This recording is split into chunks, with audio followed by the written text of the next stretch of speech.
Dear students, I am Dr. Rajiv Sapre. This is lecture number 8 about the chapter Method of Induction and Binomial Theorem.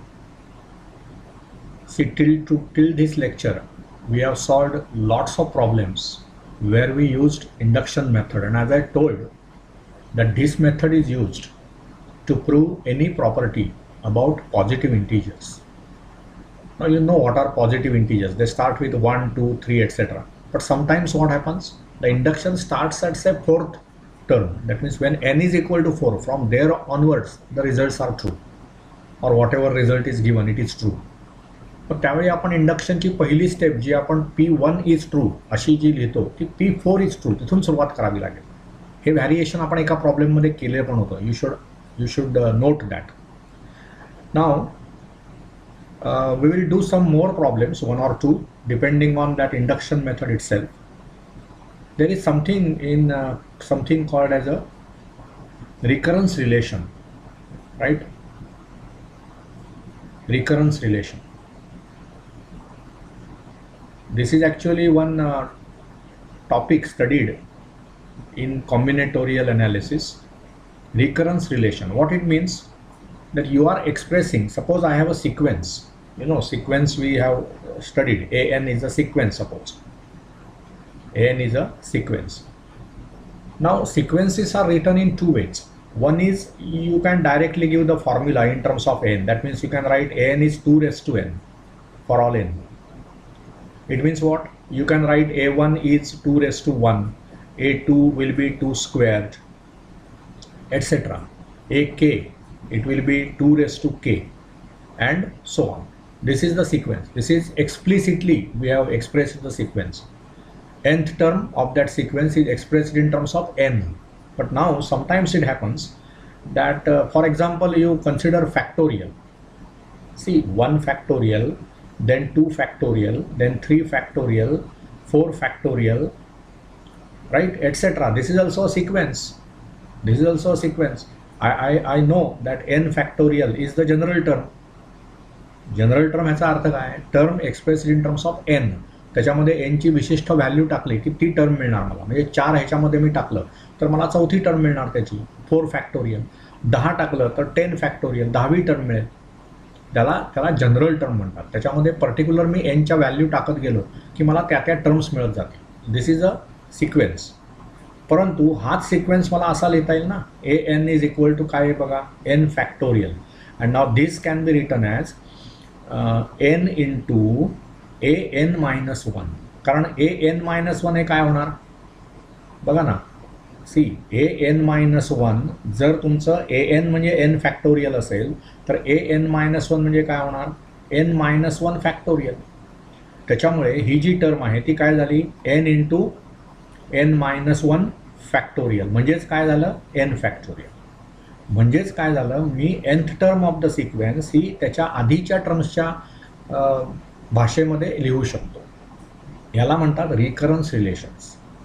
ज्यावेळी असं मी करू शकतो की nth term of that sequence I can express in terms of some previous terms. इथे पहिली एकच previous term आपण घेतली, ए एन मायनस 1.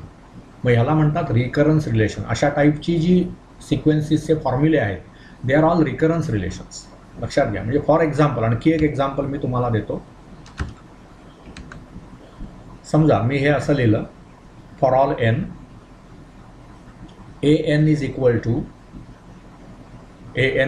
टू काय, a N minus 1 plus a N minus 2.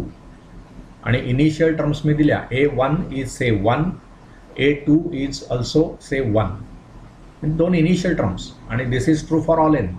For all n we can say now a1 आणि a2च्या terms दिलेल्या आहेत. त्यामुळे for all n greater than or equal to 3 तिथून सुरू होणार ना. मग आता a1 आणि a2 आपल्याकडे आहेतच. a3चा फॉर्म्युला काय होईल बघा, a3 विल बी, इथे n3 टाकणार आपण, त्यामुळे a2 प्लस a1. बरोबर ना. इथे 3 टाकलं की 3 वजा 2 म्हणजे 1 मिळणार मला. So a3 is a2 plus a1. a4 काय होईल बघा, इथे n म्हणजे 4 टाकणार आपण, म्हणजे a2 प्लस 4 टाकलं की इथे a3 होणार ना, 4 मायनस 1 आणि प्लस a2. त्याच्यानंतर a5 म्हणजेच काय होणार बघा, n5 टाकणार म्हणजे 5 मायनस 1 हे 4 झालं, a4 आणि हे 5 मायनस 2 म्हणजे 3 झालं, A3. This will go on.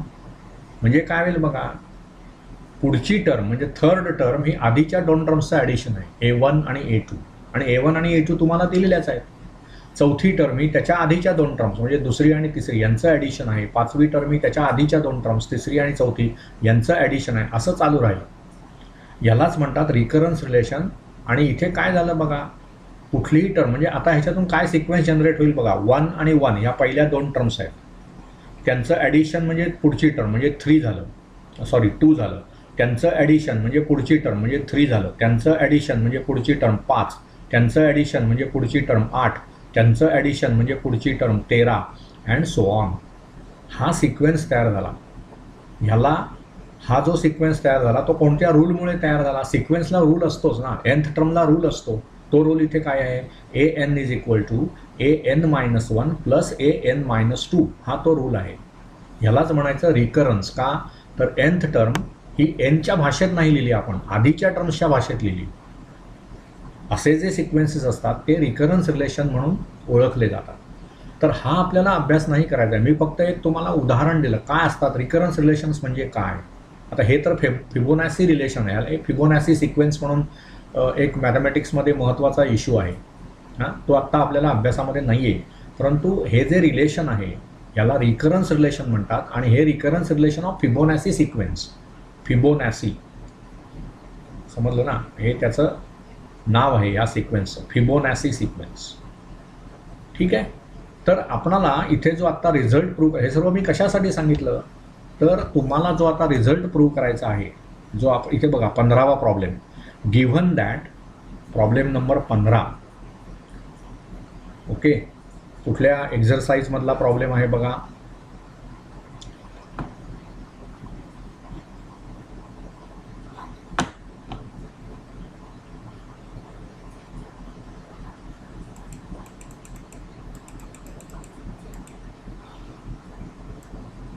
(4.1).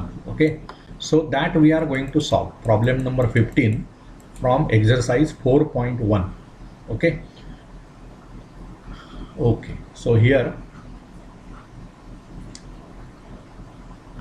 4.1, and what it is, given that tn plus 1, बघा त्याने काय दिलंय, tn plus 1 is equal to 5tn plus 4, 5 into tn plus 4, and t1 is 4, t1 is 4. पहिली टर्म 4 आहे. तर prove bye method of induction that, prove that tn is equal to 5 raised to n minus 1. असा हा result आपल्याला prove करायचा आहे. 5 raised to n minus 1 for all n. मग आता काय करायचं बघा, तुम्हाला सूत्र काय दिलंय बघा त्याचं, tn plus 1. म्हणजे आता इथे pn हे आपण काय लिहिणार बघा, pn corresponds to, I will enlarge this, pn corresponds to tn is equal to 5 raised to n minus 1 for all n, where tn plus 1 is equal to 5 into tn plus 4. हे दिलेलं आहे ना आपल्याला. आणि t1 is equal to 4, that is also given. म्हणजेच ह्याचा अर्थ काय होतो बघा, n+1, tn+1 चा अर्थ काय, n+1th टर्म ती कशी आहे, तर त्याच्या आधीची जी टर्म आहे nth टर्म त्याला 5 ने गुणल्यानंतर 5tn म्हणजे nth टर्मला मी 5 ने गुणणार आणि त्याच्यामध्ये 4 मिळवणार की मला tn+1 मिळणार. लक्षात घ्या. आता इथे तुम्हाला t1 ची व्हॅल्यू दिलेलीच आहे, त्यामुळे इंडक्शन हे कुठून सुरू करणार आपण, 2 पासून. आपण इथेच पण लिहू शकतो, म्हणजे n1 ना इथे, म्हणजे आता इथे बघा फॉर ऑल n असं का म्हणतो आपण, तर इथे n ची व्हॅल्यू 1 घेणार म्हणजे t2 मला मिळेल. t2 काय होईल बघा, 5 into t1 plus 4. Okay, so now this is your pn. Now step 1, तिथे मला काय प्रूव्ह करावं लागेल बघा, to prove that p1 is true. Okay, म्हणजेच n ची व्हॅल्यू 1 टाकली ना या रिझल्टमध्ये, हे जे तुम्हाला दिलेलं आहे Tn+1 ना, सॉरी हां, ते तुमचं Tn इज 5⁻n-1 असं तुम्हाला सिद्ध करायचं आहे. P1 इज ट्रू असं मला सिद्ध करायचं आहे पहिल्यांदा. P1 इज ट्रू म्हणजे काय मला करावं लागेल की इथे 1 टाकायचा, मग 5⁻1-1 बरोबर ना. Tn हे आपल्याला 5⁻n-1 असं सिद्ध करायचं आहे ना. मग n ज्यावेळी मी 1 टाकणार, that is to prove that T1 which is 5⁻1-1 that is equal to 4. proved. ते T1 is 4 दिलेलंच आहे तुम्हाला, proved as T1 is equal to 4 given. Okay, so this is done. Now step 2, what you will do, assume that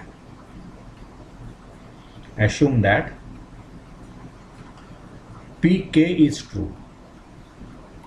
Assume that Pk is true. That is what? Tk, kth term, is 5⁻k-1. This is say result A. बघा हे Tk म्हणजे 5⁻k-1. Now step 3, to prove that Pk+1 is true. Pk+1 is true. That is to prove that Tk+1 is equal to 5⁻k+1-1 हे मला prove करायचं. Okay, but so consider म्हणूया आपण, consider Tk+1. Now what we can say about this Tk+1? By this formula it is 5 into Tk plus 4. बघा ना, Tn+1 चा formula काय आहे, 5 into Tn plus 4. तसं Tk+1 चं काय होईल बघा, 5 into Tk plus 4. Right. But then what is Tk? आपण इथे काय लिहिलंय बघा, Tk म्हणजे काय लिहिलंय, 5⁻k-1. त्यामुळे इथे काय होणार, 5 into Tk ची ही किंमत टाका, 5⁻k-1 plus 4. पण म्हणजेच काय होईल, 5 into 5⁻k, this comes out to be 5⁻k+1, हे -5 आणि हे +4. So that gives you 5⁻k+1 -5 + 4 म्हणजे -1. ओके, म्हणजेच काय झालं, जे आपल्याला सिद्ध करायचं आहे ना, Tk+1 मला काय सिद्ध करायचं आहे, 5⁻k+1 -1. So now what we have proved here, म्हणजे हे इथून मी इथे आलो, हे वरचं आहे, आय विल अंडरलाईन हिअर, नाहीतर ते आपल्याला वाटायला लागेल. This is just a result a that we have return. But now this comes out to be 5⁻k+1 -5 + 4 म्हणजेच -1 झालं. Right. So we have proved. So Pk+1 is true. आणि मग त्याच्यामुळे मला काय लिहिता येईल, by induction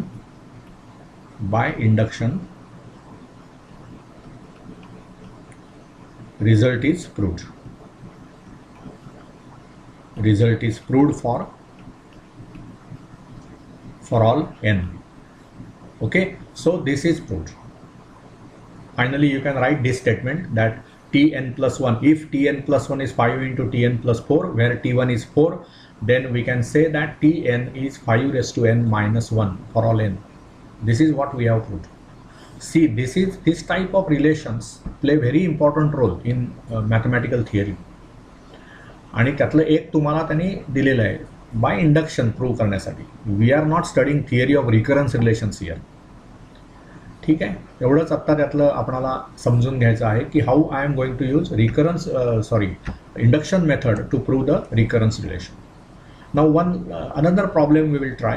See this, prove by method of induction. Now this is actually depending on matrix multiplication, but we will try that because matrix we have to study in future. So prove by induction. This is problem number 16 from exercise whatever 4.1. बघा म्हणजे काय exercise आहे तो. मग त्याच्यामध्ये काय होईल बघा, तुम्हाला प्रूव्ह करायचं आहे by method of induction. Prove that determinant हा मॅट्रिक्स आहे 1 2 0 1 bracket raise to n is equal to 1 2 n then 0 and 1. Okay, for all n belonging to capital N. हे आपल्याला प्रूव्ह करायचं. त्याच्यासाठी मग मॅट्रिक्स मल्टिप्लिकेशन म्हणजे काय हे आपल्याला माहिती पाहिजे. ते आत्ता माहिती नाही आहे आपल्याला, but I will tell you what is matrix multiplication. Okay, so it is something like this. हा जो मॅट्रिक्स आहे तो डिटर्मिनंट तर तुम्ही 10वीमध्ये शिकलेले आहात. डिटर्मिनंटला व्हॅल्यू असते बघा. तुम्ही असं शिकलेलं आहात की जर ABCD असा जर डिटर्मिनंट असेल, क्रॅमर्स रूल वगैरे शिकलात, त्याच्यामध्ये हे शिकलात तुम्ही, तर ते AD - BC असं आपण लिहितो. म्हणजेच काय, समजा हा असा डिटर्मिनंट असेल 5 4 1 2, तर ह्याची व्हॅल्यू किती असते 5 × 2 - 4 × 1 म्हणजेच 10 - 4 विच इज 6. असं तुम्हाला माहिती आहे. This is not determinant that we are studying now. These are called matrix. This is called matrix. Matrix म्हणजे कसं असतं की आता इथे 4 एलिमेंट्स आहेत ना. 1 2 पहिल्या रोमध्ये लिहिलेलं आहे, 0 1 हे दुसऱ्या रोमध्ये. म्हणजे इथे 4 एलिमेंट्सची तुम्ही अरेंजमेंट केली. कशी अरेंजमेंट केली, 2 रोज आणि 2 कॉलम्स. मग असं फक्त एवढं आत्ता लक्षात घेऊया की मॅट्रिक्सचा गुणाकार कसा केला जातो. ABCD समजा एक मॅट्रिक्स असेल आणि दुसरा असेल PQRS. तर ह्यांचा गुणाकार करताना काय केलं जातं, तर पहिला रो आणि पहिला कॉलम यांचा गुणाकार. मग ते इथलं एलिमेंट, पहिलं एलिमेंट. पहिला रो दुसरा कॉलम म्हणजे हे दुसरं एलिमेंट. मग दुसरा रो पहिला कॉलम म्हणजे इथे पहिलं एलिमेंट दुसऱ्या रोमधलं, आणि दुसरा रो दुसरा कॉलम हे इथलं एलिमेंट. म्हणजे इथे काय होईल बघा, A × P + B × R. म्हणजे इथे मी लिहिणार AP + BR. हे मी एनलार्ज करतो so that we can use whole screen. मग पहिला रो दुसरं कॉलम म्हणजे A × Q + B × S. So AQ + BS. मग दुसरा रो पहिला कॉलम म्हणजेच काय होणार CP, बघा ना, CP + DR. CP + DR. आणि दुसरा रो दुसरा कॉलम म्हणजेच CQ + DS. This is the way of doing product. एवढं जरी आत्ता समजून घेतलं तरी हे सफिशियंट आहे. पहिला रो पहिला कॉलम. बघा इथे पहिल्या रोमध्ये 2 एलिमेंट्स आहेत, पहिल्या कॉलममध्ये 2 एलिमेंट्स आहेत. मग यांचा आपण गुणाकार करस्पॉन्डिंग म्हणजे AP BR त्यांचं ॲडिशन, ते पहिलं एलिमेंट होईल. मग पहिला रो दुसरा कॉलम म्हणजेच AQ BS यांचं ॲडिशन हे दुसरं एलिमेंट त्या रोमधलं. असं हे चालू राहणार. मग दुसरा रो पहिला कॉलम म्हणजे CP DR त्यांचं ॲडिशन, आणि मग दुसरा रो दुसरा कॉलम. हे this is how matrix multiplication is done. मग आता हे आपणाला स्टेटमेंट. मग आता आपण काय लिहिणार इंडक्शन मेथडप्रमाणे, PN corresponds to okay 1 2 then 0 1 bracket raise to n is equal to 1 2n नंतर मग 0 1 for all n belonging to capital N. Now what, to prove that P1 is true. Step 1. आता नेहमीचे सोपस्कार ते लिहायलाच पाहिजेत. Step 1, to prove that P1 is true. That is, to prove that, what is now to be proved, 1 2 0 1 bracket raised to 1 is equal to 1 2 × 1, कारण n च्या ऐवजी मी 1 टाकणार, 0 आणि 1. मग ते आहेच ना, ही रेस टू 1, कुठल्याही गोष्टीचं रेस टू 1 म्हणजे तेच राहणार आहे, तेच राहिलं ना इथे. So proved. Obvious. It is obvious. Now आपली स्टेप 2 आता काय होणार बघा. Step 2, assume PK is true. Assume that PK is true. That is 1 2 0 1 bracket raised to k is equal to 1 2k नंतर मग 0 1. दिस इज युअर असम्पशन, कारण n च्या ऐवजी मी k टाकणार. Now step 3, to prove that P K plus 1 is true, हे मला prove करायचं आहे. That is to prove that 1 2 0 1 bracket raise to K plus 1 is equal to 1 2 into bracket K plus 1 0 1, हे मला प्रूव्ह करायचं आहे. Okay, so consider this 1 2 0 1 bracket raised to k plus 1. So you start with left hand side. Okay, now this is equal to 1 2 0 1 bracket raised to k into 1 2 0 1. मग आता हे जे आहे ना, आपण हे बघा, हे जे असम्पशन आहे त्याच्यामध्ये तुम्ही काय ॲज्युम केलेला आहात, तर 1 2 0 1 हा जो मॅट्रिक्स आहे त्याची केथ पॉवर, हे सर्व जे काही चाललंय ना, हे मॅट्रिक्स, याला मॅट्रिक्स म्हणतात. It is something like determinant, but डिटर्मिनंट्सना व्हॅल्यू असतात, यांना व्हॅल्यू नाही, ही फक्त अरेंजमेंट आहे. इथे 4 एलिमेंट्स तुम्ही अरेंज केलेली आहेत. ते आत्ता एवढं लक्षात ठेवा, मॅट्रिक्सचा सर्व स्टडी तुम्हाला करायचाच आहे. तर इथे काय होणार बघा, हे 1 2 0 1 हा जो काय मॅट्रिक्स आहे त्याची केथ पॉवर आपण इथे अश्युम केलेला आहात, ते काय आहे बघा, 1 2k 0 आणि 1, आणि त्याला आपण 1 2 0 1 ने मल्टिप्लाय करतोय. मग मगाशी मी सांगितलं ना, मल्टिप्लिकेशन कसं करतो आपण, तर पहिला रो पहिला कॉलम, मग इथे काय होणार 1 इंटू 1 आणि प्लस काय 2k इंटू 0, पण 2k इंटू 0 म्हणजे 0च आहे, त्यामुळे ते 1 येईल. त्यानंतर पहिला रो दुसरा कॉलम म्हणजे काय होईल बघा, 1 इंटू 2 म्हणजे 2 झालं, आणि 2k इंटू 1 म्हणजे 2k झालं. So this is 2k plus 2. त्याच्यानंतर काय, इथे आता दुसरा रो पहिला कॉलम, मग 0 1 1 0 म्हणजे 0च झालं, आणि दुसरा रो दुसरा कॉलम म्हणजे 0 इंटू 2 1 इंटू 1 म्हणजे 1 झालं. आता हा जो मॅट्रिक्स आहे तो मी इकडे लिहितो. आता हा कसा लिहिता येईल बघा, मला 1 याच्यातून मला 2 कॉमन घेता येईल. So 2 into bracket K plus 1 आणि मग 0 1 झालं. हेच मला प्रूव्ह करायचं आहे. So I am through. So this is how by induction method, म्हणजे आता हा पार्ट मी इरेज करतो इथला सर्व, because we don't need it. आता मी तुम्हाला त्याच्यामुळे शेवटी आता काय लिहायचं आपण, ह्याच्यामध्ये शेवटी मी काय लिहिणार बघा, इथे मी असं लिहिणार, so P K is true implies pk plus 1 is true. pk is true implies pk plus 1 is true. So by induction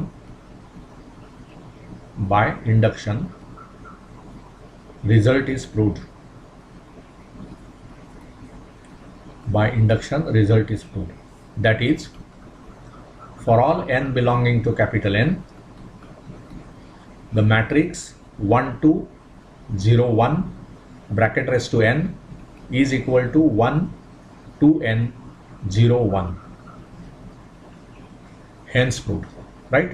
So this is how induction method is very useful technique to prove many mathematical results which are about positive integers. इथे बघा, आता positive integer इथे काय होती, ती power.